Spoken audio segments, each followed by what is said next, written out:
My daughter said, "Move to a smaller place. This house is too big for an old woman like you." I smirked and transferred the house to. When she found out, she broke into my house. Good day, dear listeners. It's Louisa again. I'm glad you're here with me. Please like this video and listen to my story till the end, and let me know which city you're listening from. That way I can see how far my story has traveled.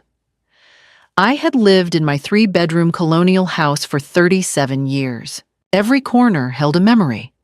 Thomas's reading chair by the window, the kitchen where I taught my daughter Margaret to bake apple pies, the garden where we planted roses each spring. After Thomas passed 2 years ago, the house felt bigger, yes, but it was still mine, still home. I was 72, healthy, independent. I drove myself to the grocery store, maintained the garden, hosted my book club every Thursday. My retirement was comfortable. Thomas had been a careful man, and we'd saved well.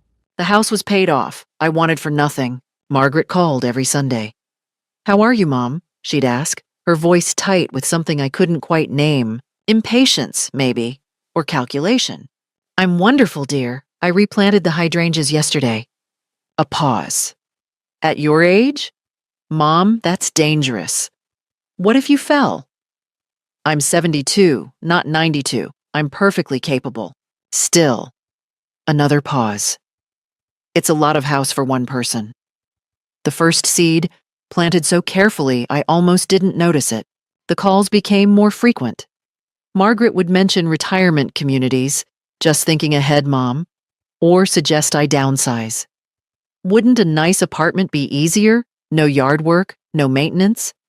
"I like yard work," I said, "and I can afford a handyman if I need one. But the property taxes, the heating bills, wouldn't it be smarter to sell while the market's good?" Smarter for whom? I wondered but didn't ask. Then came the visit that changed everything. Margaret arrived on a Tuesday afternoon without calling first. She let herself in with the spare key I'd given her years ago for emergencies. This didn't seem like an emergency. "Mom, we need to talk." She stood in my living room, designer handbag on her arm, lips pressed into a thin line. "About what, dear?" "About this house. Mom, look at this place. It's huge. 3 bedrooms, 2 bathrooms, a formal dining room you never use. And you're here all alone, rattling around like a ghost." "I'm not rattling anywhere. I'm living my life." "You're being stubborn." Her voice rose. "Do you know what could happen? You could fall down these stairs. You could have a medical emergency with no one around. This house is too big for one old woman like you." The words hit me like a slap. One old woman like you. I kept my face neutral, but something cold settled in my chest. "I see. I'm just worried about you." But her eyes were hard, calculating. "You should move into something smaller. Sell this place. The money could go into a managed account, something secure, something you could control." Her face flushed. "That's not what I meant." "Isn't it?" She left angry, her car spitting gravel as she peeled out of the driveway. I sat in Thomas's chair and looked around my home. Too big for one old woman. The words echoed in my mind. That night, I couldn't sleep. I lay in bed, staring at the ceiling, pieces clicking together like a puzzle I didn't want to solve. Margaret's sudden concern. Her interest in my finances. The way she'd mentioned her husband Derek losing his job last year. Just in passing. "Nothing to worry about," she'd said. The way she'd asked, just once, if I'd updated my will recently. I had updated it 6 months ago. Everything went to Margaret, of course. She was my only child. The house, the savings, the life insurance Thomas had left me. All of it to her. And now she wanted me to sell the house. Move somewhere smaller. Put the money somewhere secure. Somewhere she could access it. My daughter, I realized with a sick feeling in my stomach, was circling me like a vulture, waiting, impatient. How long had I been blind to this? I rose from bed and went to my desk. I pulled out the folder containing my will, my financial statements, the deed to the house. I spread them across the desk and studied them in the lamplight. If Margaret thought I was just one old woman, too feeble to see what she was doing, she was about to learn otherwise. I might be 72, but I wasn't anyone's fool, and I certainly wasn't going to hand over everything Thomas and I had built to a daughter who saw me as nothing more than an obstacle to her inheritance. The question was, what was I going to do about it? I spent the next morning at my kitchen table, coffee growing cold in my cup, surrounded by papers that told the story of my life in numbers. The house, valued at $480,000. Savings accounts totaling $340,000. Thomas's life insurance, another $200,000. Investment accounts, bonds, a small rental property Thomas had bought years ago. Over $1 million. More than enough to make someone impatient. More than enough to make my own daughter see me as an inconvenience rather than her mother. The realization hurt worse than I wanted to admit. I had changed Margaret's diapers, walked her to her first day of school, paid for her college education. I had held her hand through her divorce from her first husband, helped her plan her wedding to Derek. I had been there, always. And now? Now, I was just one old woman, standing between her and money she clearly believed she deserved. My hands trembled as I poured another cup of coffee. Fear crept up my spine. Not of Margaret exactly, but of what this meant. My daughter, my only child, had shown me her true nature. And once you see something like that, you can't unsee it. Could I do nothing? Pretend I hadn't noticed? Number Thomas hadn't raised a coward, and I wouldn't become one now. Could I confront her directly? Demand an explanation? I imagined that conversation. Margaret would cry, apologize, swear I had misunderstood. She would manipulate and gaslight until I doubted my own perceptions. I'd seen her do it to Derek, to her friends, even to me in smaller ways over the years. No direct confrontation. Not yet. I needed to be smart, strategic. I pulled a legal pad from the drawer and began to write. First, what did I know for certain? Margaret wanted me to sell the house. She was interested in my finances. She had asked about my will. Her husband was unemployed. They lived in an expensive neighborhood, drove luxury cars, maintained appearances they probably couldn't afford. Second, what did I want? To protect what Thomas and I had built. To ensure it went to someone who would value it, who would honor the work we'd put into creating it. To teach my daughter that her mother was not a fool. To make sure she understood there were consequences for treating family like assets to be liquidated. Third, what were my options? I could change my will. That was obvious. But to whom? I had no other children, no close relatives. Leaving it all to charity felt hollow. Thomas and I had built this life for family, even if that family had disappointed us. Number. The will could change, but that alone wasn't enough. I thought about my friend Dorothy, whose son had tried something similar 5 years ago. She'd caught him forging her signature on a loan application. She'd handled it quietly, cleverly. She'd given him exactly what he deserved, nothing. But she'd done it in a way that made him understand the depth of his mistake. An idea began to form. What if I gave Margaret exactly what she was asking for? What if I moved out of this too big house, but not into a retirement home, not into some manageable apartment where I'd be out of the way and eventually forgotten? What if I gave the house to someone else entirely? Someone who deserved it? Someone whose life it would actually change? I picked up my phone and scrolled through my contacts, stopping at a name. James Richardson. James was my gardener's son. 28 years old, married to a sweet girl named Amy, with a baby on the way. He worked as a teacher. She was a nurse. They were saving for a house, but in this market, On their salaries, they were years away from affording anything. Good people, kind people. The kind of people Thomas and I had been when we were young and struggling. I had watched James grow up. I'd given him his first job mowing my lawn when he was 14. He'd checked on me weekly since Thomas died. Not because he wanted anything, but because he cared. What would Margaret's face look like when she discovered I'd given the house, her inheritance, to my gardener's son? The thought made me smile for the first time in days, but I had to be careful. This couldn't look impulsive or manipulated. It had to be legal, documented, ironclad. Margaret would challenge it, I had no doubt. She'd claim I wasn't of sound mind, that James had taken advantage of me. I needed to protect this decision before I made it. I needed a lawyer, a good one. I reached for my phone again, this time calling Robert Chen, the attorney who had handled Thomas's estate. If anyone could help me do this right, it was Robert. Robert? It's Eleanor Harper. I need to schedule an appointment. Something delicate. Of course, Eleanor. Is everything all right? Everything, I said, looking at the papers spread across my table, is about to be exactly right.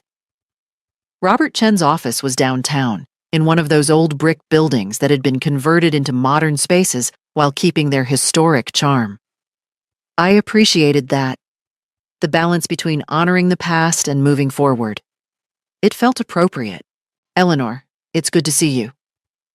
Robert stood as his secretary showed me in. He was in his mid-50s, graying at the temples, with the careful manner of someone who had seen enough family disputes to know they rarely ended well. Though I admit, your call concerned me. Is this about updating your estate plan? In a manner of speaking. I sat across from his desk, my purse in my lap, hands steady despite the hammering of my heart. I want to change my will, completely. Robert's expression didn't change, but I saw the flicker of interest in his eyes. I see. May I ask why? The current will is solid, and you executed it just 6 months ago. Circumstances have changed. What kind of circumstances? I told him. Everything. Margaret's pressure to sell the house, her sudden interest in my finances, the comment about me being one old woman. I kept my voice level, factual, but I saw Robert's jaw tighten. And you're certain this is her motivation, not genuine concern? Robert, I've been a mother for 47 years. I know the difference between worry and greed. He nodded slowly. What do you want to do? I want to give my house to James Richardson, my gardener's son. He's a good young man. Teacher, married, baby on the way. They're exactly the kind of people Thomas and I were at that age. I want to help them the way we wished someone had helped us. And the rest of your estate? Set up a trust for James's child. My savings can fund their education, give them opportunities. Margaret still gets the rental property and $20,000. Enough to show I haven't cut her out entirely, but not enough to reward her behavior. Robert was quiet for a long moment. Eleanor, you know Margaret will contest this.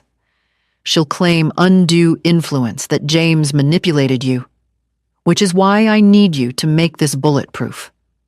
I want a full mental competency evaluation. I want everything documented. I want it so legally sound that no judge would even consider overturning it. That kind of evaluation takes time, and it's not cheap.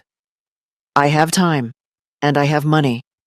What I don't have is patience for my daughter treating me like an ATM with a heartbeat. Robert smiled, just a small one, but it was there. Let me make some calls. Dr. Patricia Walsh is the best psychiatric evaluator in the state.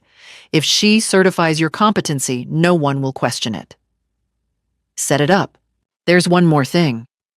Robert leaned forward. Have you considered telling Margaret about this? Sometimes the threat of being disinherited is enough to... No. My voice was firm. She made her choice when she called me a burden. I'm making mine now. She can find out when the will is read. Over the next 2 weeks, I underwent the most thorough mental evaluation of my life. Dr. Walsh was a sharp-eyed woman in her 60s who asked me everything from basic memory questions to complex ethical scenarios. She had me do puzzles, recall stories, explain my reasoning for the will change. "Mrs. Harper," she said at our final session, "you are quite possibly the most mentally acute 72-year-old I've evaluated. Your decision-making capacity is excellent, your memory is sharp, and your reasoning is sound. If your daughter tries to claim incompetence, she'll have a very hard time with my report. Thank you, Dr. Walsh. May I ask, are you sure about this? Family estrangement is painful. More painful than being seen as an obstacle to inheritance?" She smiled sadly. Fair point. But Margaret wasn't stupid. She sensed something. The calls increased. Suddenly, she was visiting every few days, always with the same refrain. "Mom, have you thought about what I said? About the house?" "I've thought about it," I said carefully. "And?" "I'm handling it." Her eyes narrowed. "What does that mean? Are you listing it? Have you found a place?" "I said I'm handling it, Margaret. You're being secretive. Why are you being secretive?" "Because you're circling like a shark," I thought. "Because I can see the calculation in your eyes every time you look at my furniture, my artwork, my possessions." "I'm not being secretive.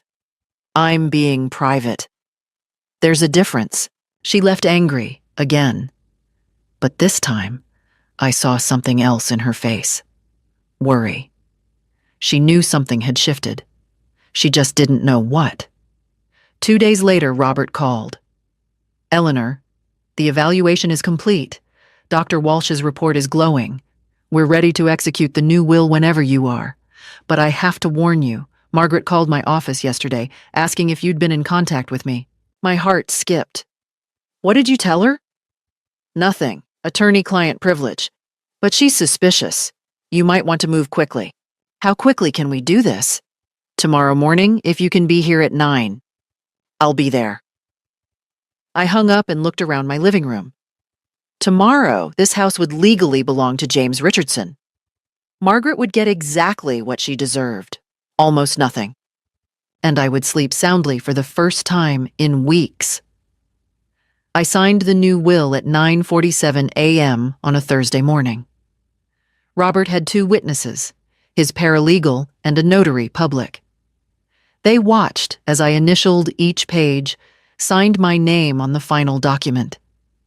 My hand didn't shake once. "It's done," Robert said, placing the will in a sealed envelope. "I'll file it with the county clerk this afternoon. The deed transfer for the house will take a few more days, but legally, as of this moment, your estate plan has changed." "Thank you, Robert." "Eleanor?" He hesitated. "Be prepared. When Margaret finds out, it won't be pleasant." "I know." I had planned to tell James about the house in person, but I wanted the legal work completely finished first. The deed transfer, the title insurance, every detail locked down. Robert said another week, maybe 2. Margaret gave me 3 days. She arrived on Sunday afternoon with Derek in tow. I saw them through the window, her face twisted with fury, Derek looking uncomfortable, reluctant. She didn't knock. She used her key and barged in like a storm. "What the hell have you done?" She was screaming before she even reached the living room. "What have you done?" I stood from my chair, calm. "Lower your voice, Margaret." "Lower my—" She was shaking with rage. I got a call from Linda Pearson. Her husband works at the county clerk's office. She said you filed a new will. She said you're giving this house away, so that's how she'd found out. Small-town gossip. I should have anticipated that. What I do with my property is my business. Your property? This is my inheritance. Dad built this for our family. Your father built this for a family that cared about more than money. You senile old fool. She stepped closer, her finger jabbing toward my face. You can't do this. I won't let you. Derek. She turned to her husband. Tell her. Tell her she's lost her mind. Derek at least had the decency to look ashamed. Margaret, maybe we should calm down. Don't you dare take her side. She's giving away $500,000 to some random gardener. James Richardson is not random. He's a good man who has shown me more kindness in the past 2 years than you have. Because he wants your money. God, Mom, can't you see he's manipulating you? The only person who has tried to manipulate me, I said, my voice cold and level, is standing in my living room screaming at me. Margaret's face went white, then red. You're going to regret this. I'll fight it. I'll get a lawyer. I'll prove you're incompetent. I've already been evaluated by Dr. Patricia Walsh. She's the best psychiatric evaluator in the state. She found me completely competent. You can try to contest the will, Margaret, but you'll lose. And it will cost you whatever relationship we have left. We don't have a relationship. You just proved that. Tears were streaming down her face now, angry tears, frustrated tears. How could you do this to me? I'm your daughter. And I'm your mother, not your retirement plan. Derek, we're leaving. She turned on her heel. But this isn't over, Mother. I promise you, this isn't over. You want to die alone in this house? Fine. But when you fall down those stairs, when you have a heart attack with no one around, don't expect me to come running. You made your choice. So did you, Margaret. When you called me one old woman, when you decided I was more valuable to you dead than alive. She froze in the doorway. For a moment, just a moment, I saw something flicker in her eyes. Shame? Regret? But it was gone as quickly as it appeared. Let's go, Derek. They left. The door slammed so hard a picture frame rattled on the wall. I sank into Thomas's chair, my legs suddenly weak. My hands were shaking now, adrenaline flooding my system. I had known it would be ugly. I had prepared for it. But knowing and experiencing are different things. My daughter had threatened me, had wished, essentially, for my death, had made it clear that without the inheritance, I meant nothing to her. I sat there for a long time, staring at nothing, feeling hollow. Finally, I picked up the phone and called Dorothy. Eleanor, what's wrong? You sound shaken. Can you come over? I need a friend. I'll be there in 10 minutes. Dorothy arrived with tea and cookies and a fierce hug. I told her everything. The confrontation, the threats, the look in Margaret's eyes. You did the right thing, Dorothy said firmly. That girl needed to learn she can't treat people like possessions. I know, but it still hurts. Of course it does. She's your daughter. But Eleanor, some people don't understand love until they lose it. Maybe this will wake her up. Or maybe it won't. Then that's on her, not you. I took the next few days for myself.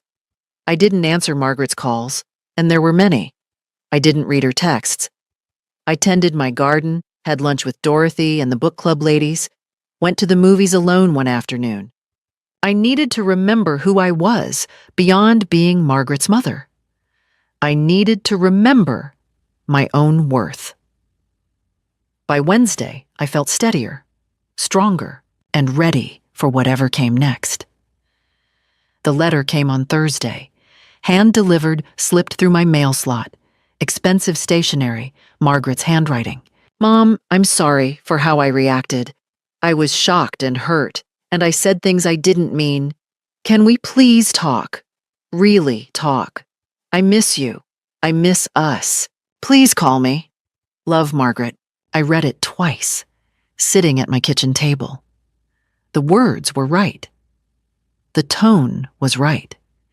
If I hadn't spent the last month watching my daughter's true nature reveal itself, I might have believed it. But I had learned to see the manipulation beneath the sentiment. She missed what exactly? Our relationship or her inheritance? I set the letter aside and didn't call. 2 days later, flowers arrived. A massive bouquet, Roses, lilies, hydrangeas. The card read, "Thinking of you. I love you, Mom. M." I put them in a vase but felt nothing. On Sunday, Derek came alone. I saw him from the window getting out of his car, looking nervous. When he knocked, I answered. "Derek, Eleanor, please, just 5 minutes. Can I come in?" Against my better judgment, I let him in. We sat in the living room, him on the sofa, me in Thomas's chair. A safe distance. "Margaret doesn't know I'm here," he said. "She'd kill me if she knew." "Then why come?" "Because this is eating her alive. She can't sleep, can't eat. She's obsessed with it. And I think there's been a misunderstanding." No misunderstanding, Derek. Margaret made herself very clear. She's just scared. We're in a tight spot financially, and she was counting on... He stopped, realizing how that sounded. Counting on my death? Or at least my compliance? He flinched. "That's not fair. Isn't it? Derek, be honest with me. How much debt are you in?" His silence was answer enough. "How much?" I pressed. $60,000 in credit cards, $140,000 in a home equity loan. Derek Jr.'s college fund is empty. We borrowed from it 2 years ago. And I lost my job 14 months ago, not last year like Margaret told you. I've been doing contract work, but it's not enough. So it was worse than I'd thought. Much worse. And you thought pressuring me to sell my house, to hand over my savings, would solve your problems. No. I mean, Margaret thought. He ran his hands through his hair. God, this sounds terrible. Because it is terrible. Eleanor, please. I know what Margaret said was wrong. I know how it sounded. But she's desperate. We're desperate. If you could just... maybe give us a loan? We'd pay you back, I swear. There it was. The real reason for this visit.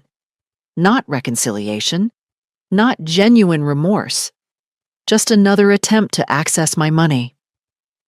No, Derek. Please. No. I stood. This conversation is over. You need to leave. Eleanor.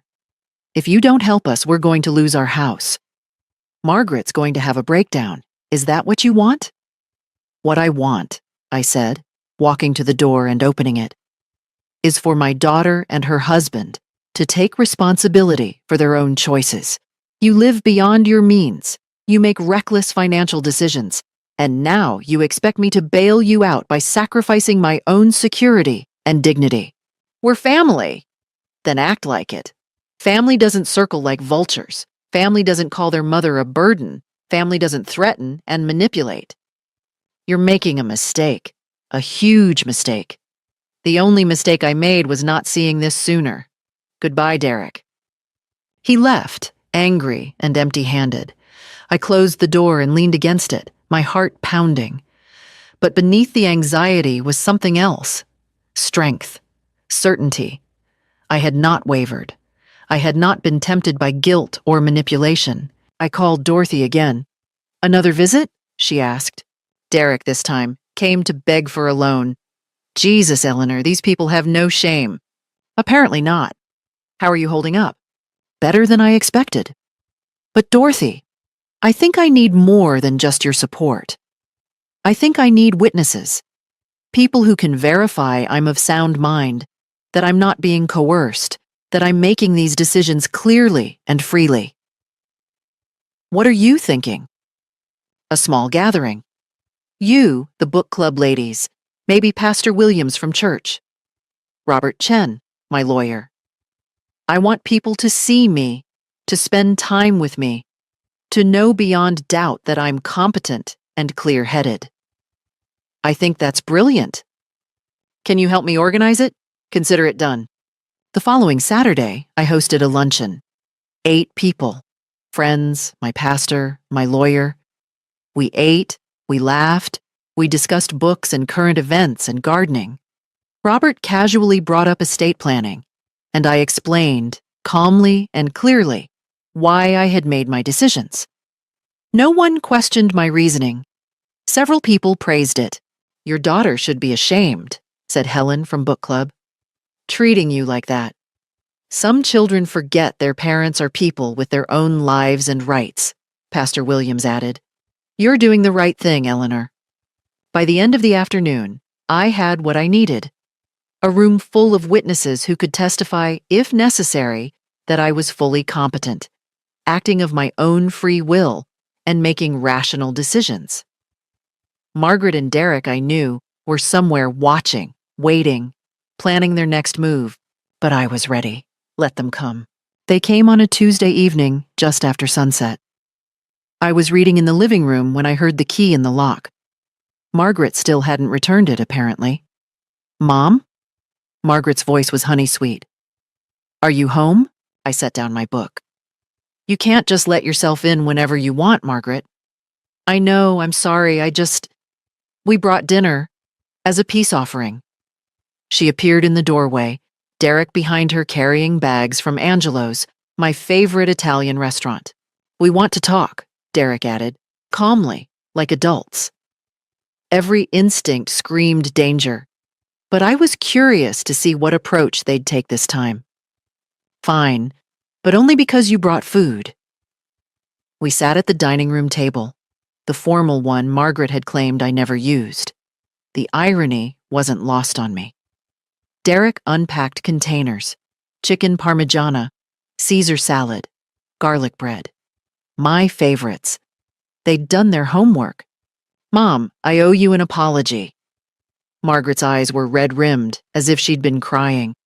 Maybe she had. I've been horrible, selfish. I was so focused on our money problems that I forgot what really matters. You. Our relationship. I appreciate you saying that. And you're right. You should do whatever you want with your house, your money, your life. It's not my business. I raised an eyebrow. This was too easy, too smooth. That's quite a change from last week. I talked to my therapist. Margaret dabbed at her eyes with a napkin. She made me see how toxic my behavior was, how I was letting stress turn me into someone I'm not. You're seeing a therapist now? Started last week after our fight. It really opened my eyes. Derek nodded supportively, playing his part perfectly. I'm glad you're getting help, I said carefully. So I was thinking, maybe we could start over? Fresh slate? Margaret reached across the table, taking my hand. I don't care about the will. I don't care about the house. I just want my mom back. The words were perfect.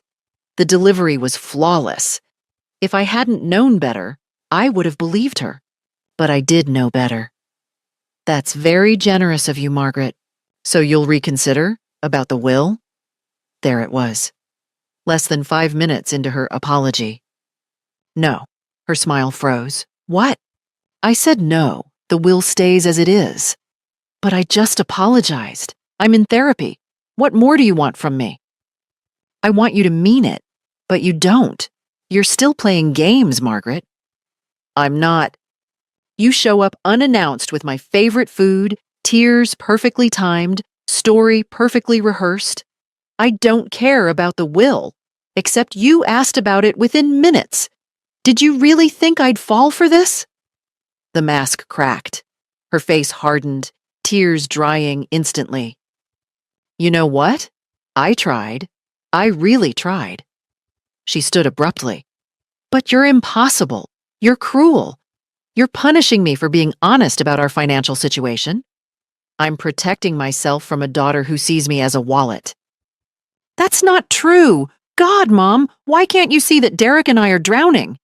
We're about to lose everything. Then get a job, Derek. Cut your expenses, Margaret. Sell one of your luxury cars. But don't expect me to fund your lifestyle. Our lifestyle? Margaret laughed bitterly. You mean wanting to keep a roof over our heads? Wanting to send Derek Jr. to college? You borrowed from your son's college fund to buy a boat, Margaret. Don't play the victim with me. She went very still. How did you know about that? Derek told me, last week when he came begging for a loan. Margaret turned on her husband, fury blazing. You what? I was trying to help. You idiot! I told you to stay away from her. So this whole dinner, I said quietly, this whole apology, it was planned? Rehearsed? Margaret turned back to me, and now the mask was completely gone. This was her real face, desperate, angry, calculating. What if it was? What if we did plan it? We're fighting for our lives here, Mom. You're sitting on over $1 million while your daughter and grandson are about to be homeless. What kind of mother does that? The kind who taught her daughter that actions have consequences. You're heartless, you know that? You're a heartless old woman who's going to die alone in this house with nobody who loves you. Maybe, but I'll die with my dignity intact. Can you say the same? Margaret grabbed her purse, face twisted with rage. This isn't over. I'll contest the will. I'll get a doctor to say you're incompetent. I'll drag this through court for years if I have to. Try it. I have Dr. Walsh's evaluation. I have witnesses. I have documentation. All you have is greed. Derek, we're leaving. They stormed out, leaving the Italian food congealing on the table. I sat alone in the dining room, hands shaking. My heart raced, adrenaline flooding my system. For a moment, just a moment, I felt afraid. Margaret had sounded desperate enough to do something drastic, but then I thought of James and Amy, saving every penny for a house they might never afford. I thought of their baby, due in 3 months, who deserved a stable home. I thought of Thomas, who had always said, "Do what's right, Eleanor."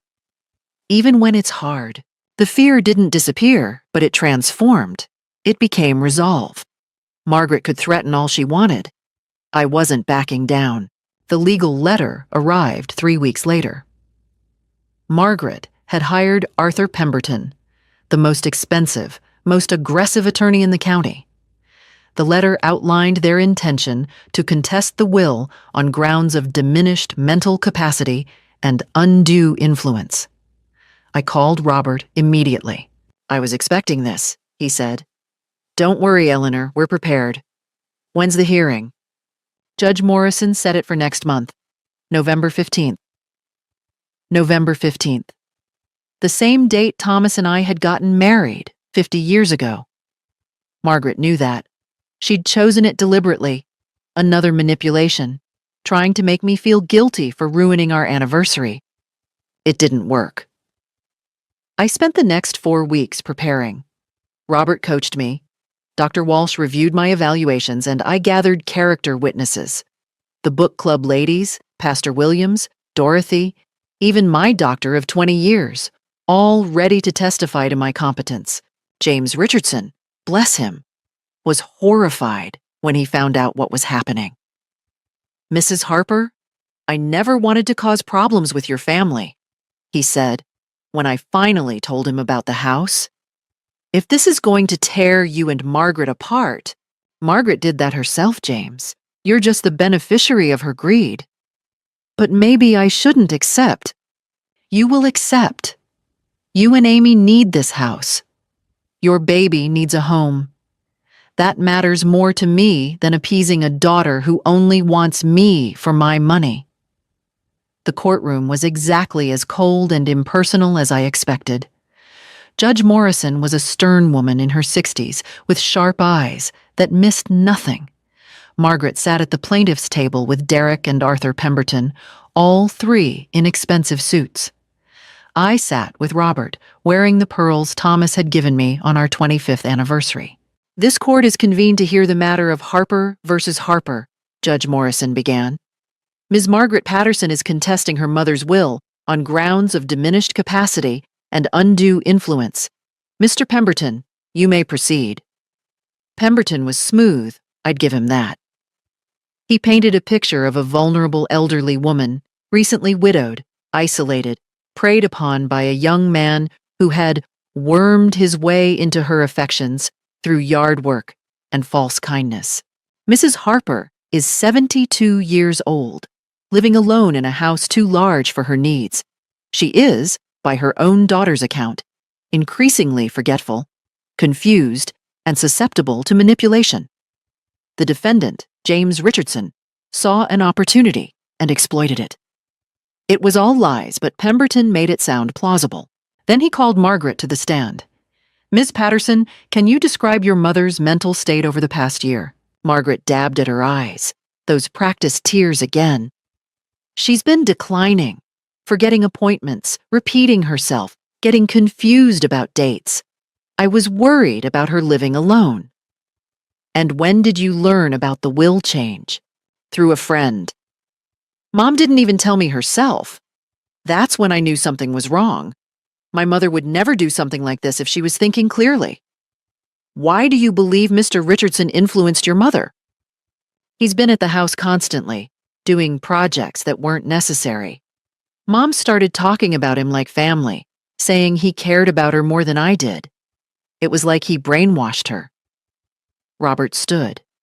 Objection. Speculation. Sustained, Judge Morrison said. But the damage was done. Margaret had planted the seed. Then Robert called me to the stand. I walked up calmly, placed my hand on the Bible, swore to tell the truth, looked directly at the judge. Mrs. Harper, Robert began, do you understand why we're here today? Yes. My daughter is claiming I'm not competent to manage my own affairs. And how do you respond to that? It's false. I am fully competent, fully aware, and I made my decisions with complete clarity. Can you tell the court why you changed your will? This was the moment. The truth laid bare. Because my daughter told me I was one old woman, living in a house too big for me. Because she pressured me to sell my home so she could access my money. Because when I refused, she became angry and threatening. Because I realized she didn't see me as her mother. She saw me as an obstacle to her inheritance. Margaret half rose from her seat. That's not... Sit down, Ms. Patterson, Judge Morrison snapped. I continued, my voice steady. I gave the house to James Richardson because he is a kind, hard-working young man who has shown me genuine care without expecting anything in return. He and his wife are having a baby and struggling to afford a home. I wanted to help them the way I wish someone had helped me and my late husband when we were young. And were you coerced or influenced by Mr. Richardson in any way? No. He didn't even know about the will change until after the legal papers were filed. Robert then called Dr. Walsh, who testified about my mental evaluations. Sharp memory, clear reasoning, no signs of cognitive decline. He called Pastor Williams, who spoke about my active participation in church committees. He called Dorothy, Helen, my doctor, all testifying to my competence. Finally, he called James Richardson himself. James was nervous, but honest. I never asked Mrs. Harper for anything. I mowed her lawn because my dad did before me. I checked on her because I care about her. When she told me about the house, I was shocked. I tried to refuse, but she insisted. Why do you think she chose you? Robert asked. Because she's a good person who wants to help people who need it, not people who demand it. Perfect. Pemberton tried to cross-examine, tried to find holes, but there were none. The evidence was overwhelming. Judge Morrison called a brief recess, then returned with her decision. I've reviewed the evidence, heard the testimony, and examined Dr. Walsh's evaluation.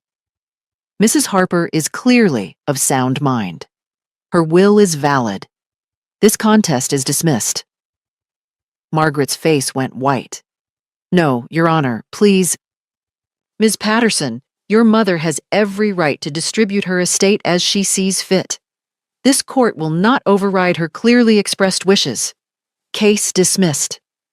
The gavel came down. Margaret stood frozen, disbelief and rage warring on her face. Derek looked like he might be sick. I stood, collected my purse, and walked past them without a word. Outside the courtroom, James was waiting with Amy. Mrs. Harper, his voice broke. Thank you. I don't know what else to say. Take care of that house, James. Fill it with love and laughter. That's all the thanks I need. As I walked to my car, I felt lighter than I had in months. Justice, it seemed, still existed. The house transfer was finalized on December 3rd. James and Amy moved in 2 weeks later, just before Christmas. I helped them unpack, showed Amy where I'd kept the kitchen utensils, told James about the finicky basement light that needed jiggling. "This doesn't feel real," Amy said, tears in her eyes. 3 months ago, we were living in a one-bedroom apartment, wondering how we'd afford a crib.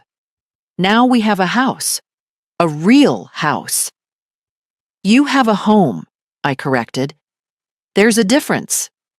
I had moved into a lovely 2-bedroom condo closer to downtown. Smaller, yes, but perfect for me. Modern kitchen, walking distance to shops and restaurants, a balcony where I could grow herbs. I didn't need 3 bedrooms and a yard. I needed a space that fit my life now, not the life I'd lived with Thomas. Margaret didn't attend the housewarming party James and Amy threw. She didn't call on Christmas. When her birthday came in January, I sent a card with a check for $500. Because I was still her mother. Even if she refused to be my daughter, she cashed the check. She didn't send a thank you note. But I heard things. Small towns talk. And Dorothy had friends who had friends. Margaret and Derek had lost their house. The foreclosure went through in February. They moved into a small rental across town. 2 bedrooms, no yard, nothing like the luxury they'd pretended they could afford. Derek took a job managing a hardware store. 40 hours a week, middle-class salary, health insurance. Honest work. Margaret got a job too, retail at a department store. The same store where she used to shop, spending money she didn't have on clothes she didn't need. Derek Jr., their son, called me once. He was 19, home from community college. They couldn't afford the university he'd been attending. "Grandma, it's Derek Jr. "Hello, sweetheart. How are you?" "I'm okay. I wanted you to know I don't blame you for what happened with Mom." "You don't?" "She told me you cut her out of the will because you were senile and some guy manipulated you. But then I talked to Grandpa's lawyer, Mr. Chen, and he told me the truth. About what Mom said to you, what she tried to do."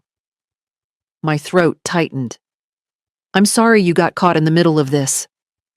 "I'm not. I needed to see who my parents really were. They lived on credit cards and lies, Grandma.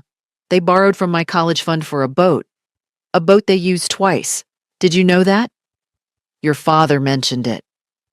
"Mom's angry all the time now. She blames you, she blames Mr. Richardson, she blames everyone but herself. But I see it differently. You taught her a lesson she needed to learn, that you can't treat people like ATMs." I blinked back tears. "That's very mature of you. I'm taking business classes at the community college, working part-time, saving money, doing it right this way, you know? Without handouts or shortcuts. Your grandfather would be proud. Could I visit you sometime? I miss you." "Oh, sweetheart, anytime. Please." He visited the following week. We had lunch, talked about his classes, his plans. He met James and Amy, held their baby girl, Emma, born healthy and perfect in February. "This could have been my inheritance," he said, looking around the house. "But honestly, this is better. That baby gets a good home, you get peace, and I get to learn how to actually earn things instead of just expecting them." After he left, I sat in my condo, looking at the photo he'd given me. Him at community college, smiling, genuinely happy. Margaret had lost everything she'd schemed for. The house, the money, her dignity. And now, it seemed, even her son's respect. I didn't feel triumphant. I didn't feel vindicated. I felt sad. Sad that it had come to this. Sad that greed had poisoned my daughter so thoroughly that she couldn't see what she'd lost until it was gone. But I also felt something else. Peace. I had done the right thing. I had protected what Thomas and I built. I had helped a deserving young family. I had shown my grandson that integrity matters more than money, and I had proven that one old woman could stand up for herself against manipulation and greed. Thomas would have approved. In April, I received a letter from Margaret. No return address, but I knew her handwriting. Mom, I hate you for what you did. But Derek Jr. says I should forgive you, that I need to take responsibility. I'm not there yet. Maybe I'll never be. But I want you to know I'm trying, really trying, to be better, to understand where I went wrong. Maybe someday we can talk. Maybe not. Margaret, it wasn't an apology. It wasn't reconciliation. But it was a beginning. I folded the letter, placed it in a drawer, and went about my day. Some wounds heal quickly. Others take time. I had time. Spring arrived with cherry blossoms and possibilities. My condo balcony garden flourished. Tomatoes, basil, rosemary. I had joined a pottery class at the senior center, made new friends, rediscovered hobbies I'd abandoned during my years of caretaking. My book club met at different homes now, rotating hosts, but they still called me the founding member and always saved me the best seat. On Thursdays, Dorothy and I went to matinee movies. On Sundays, I had brunch with Pastor Williams and his wife. James and Amy's daughter, Emma, turned 6 months old.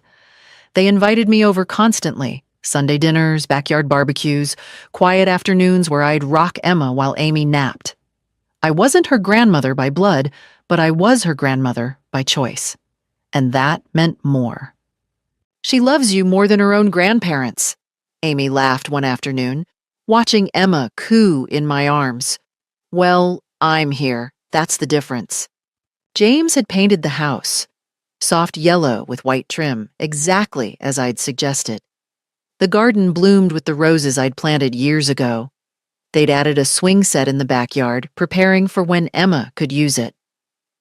We're thinking about adopting, Amy confided one evening. We always wanted a big family, and with the house paid off, we can afford it. Thomas and I always wanted more children, I said softly. It didn't work out for us, but I'm so glad it will for you. My retirement account had grown.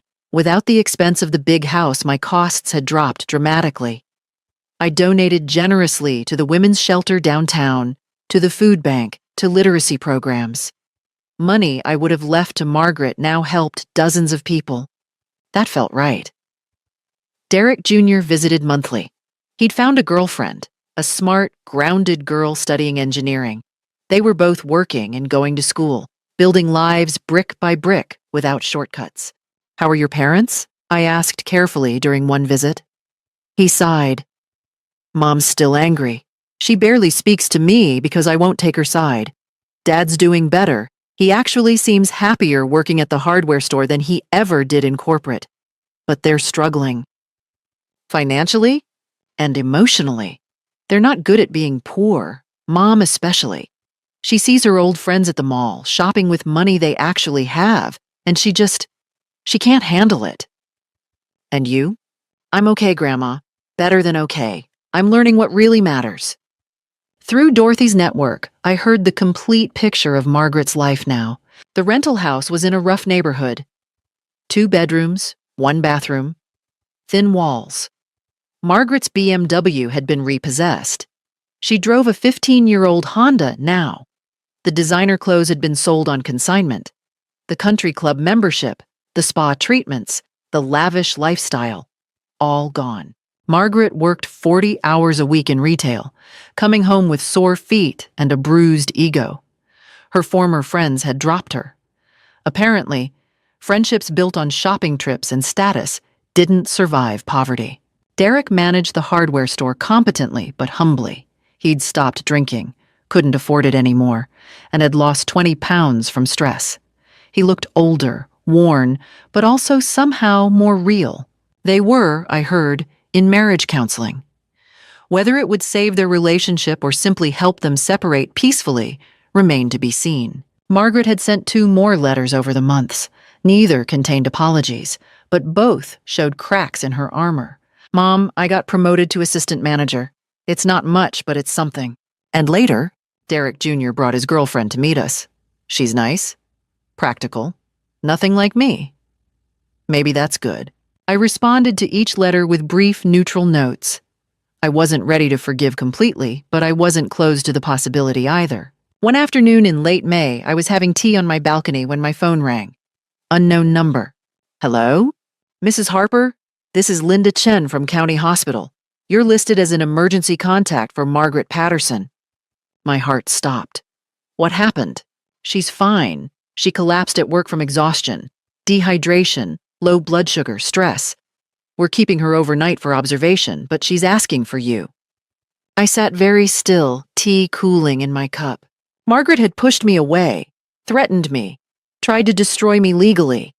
She'd chosen money over our relationship, but she was still my daughter, and she was asking for me. I'll be there in 20 minutes, I said. As I drove to the hospital, I thought about Thomas. Do what's right, Eleanor, he'd always said. Even when it's hard, especially when it's hard. I didn't know if Margaret and I would ever repair our relationship completely. I didn't know if she'd truly changed or if this was just another crisis.